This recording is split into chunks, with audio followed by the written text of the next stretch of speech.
Hello everyone, এটা হলো রোজার আগের দিন। আর এই দিন আমরা সবাই রেডি হয়ে নিয়েছিলাম স্প্ল্যানেড যাওয়ার আমরা জন্য। আগে যখন নিউ মার্কেট যেতাম অনেক তাড়াতাড়ি বার হতাম, তো অনেক দোকান খোলা পেতাম না। তো এখন করে আমরা দুপুরের দিকে বার হই। আর এই দেখো আমরা দুপুরের দিকে রেডি হয়ে ব্যাগ ট্যাগ নিয়ে বার হয়ে গেছিলাম। এবারে তো আমাদের রোজার আগে শপিং স্টার্ট হয়ে গেছিল, আর আমাদেরগুলো বাকি ছিল, তাই এই দিন বার হয়েছিলাম। আর এইদিকে দেখো আমি প্ল্যাটফর্মে চলে এসেছি। আর আজকে কিন্তু আমি একা না, সাথে রাইসা নাতাশা ছিল আর আমার ছোট পাখি ছিল। আমি ভিডিও করে রাখি, কিন্তু ভিডিও পোস্ট করা আর হয় না, কারণ আমার বাড়ির আশেপাশে এই কদিন যা হচ্ছে আমি ভয়েস দিতে পারছি না একদম। আমি যখনই ভয়েস দিতে শুরু করব এই যে বাইরের আওয়াজগুলো শুরু হয়ে যাবে, যেটা আমার একদম অপছন্দ।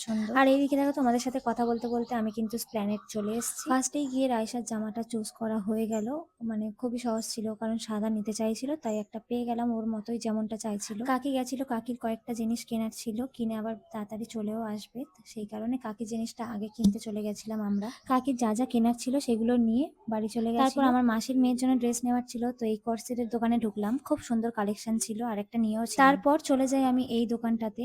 এই কদিন আগেই আমি একটা ইয়েলো কালার পাকিস্তানি স্যুট পরেছিলাম। অনেকেই আমাকে জিজ্ঞেস করেছিল যে আমি কোথা থেকে নিয়েছি, এই দোকান থেকেই নিয়েছিলাম। ওখানে ঢুকেছিলাম নাতাশার জন্য একটা ড্রেস নেওয়ার জন্য, তো ওর পছন্দ হয়নি, তাই বেরিয়ে আরো একটা দোকানে গেছিলাম। এখানেও আমার সেরকম কিছু একটা পছন্দ হয়নি। তারপর ওই দোকান থেকে বেরিয়ে যাই, কয়েকটা আংটি দেখছিলাম, কিন্তু অনেক দাম বলছিল, তাই নিয়ে। প্ল্যানেটে আসলে কিন্তু বার্গারিং স্কিল জানা খুবই দরকার, কারণ ওরা 100 টাকা জিনিসের দাম 1000 টাকা বলে। যাই হোক, প্রথমে যে দোকানটাতে ঢুকেছিলাম ওখান থেকে নাতাশা ড্রেস পছন্দ করলো একটা, তো নিয়ে চুড়ির দোকানে চলে আসলাম ডাইরেক্ট। সবাই চুড়ি কিনবো তাই। আর এই স্প্ল্যানেডে আসলেই তোমার একদম পছন্দের মতো চুড়ি খুঁজে পাবে তোমরা। আমার তো স্প্ল্যানেডের সব থেকে পছন্দের জায়গা হচ্ছে চুড়ির জায়গা। চুড়ি কেনার পর আরো কয়েকটা পুচকেদের জন্য জামা বাকি ছিল, তাই নিয়ে নিলাম। ওখানে কালেকশন খুব ভালো ছিল। তারপর আরো একটা পছন্দের জায়গা চলে আসলাম দুলের দোকানে। এই দিন আমরা তিনজন অনেক হেঁটেছি, আর হেঁটে হেঁটে পুরো পা ব্যথা হয়ে গেছিল। স্প্ল্যানেডের মতো দুলের কালেকশন আমি কোথাও দেখিনি এখনো পর্যন্ত। এতটা সুন্দর এখানকার কালেকশন, তোমরা আসলে শুধু প্রেমে পড়ে যাবে। এখানে কিন্তু ড্রেসের সাথে ম্যাচ করে দুল কেনা হয়ে গেছে। চুড়ি আর দুলটা আছে। আর গাইস চুড়ি আর দুলটা খুব আমি ওটা নিয়ে ফেলেছি।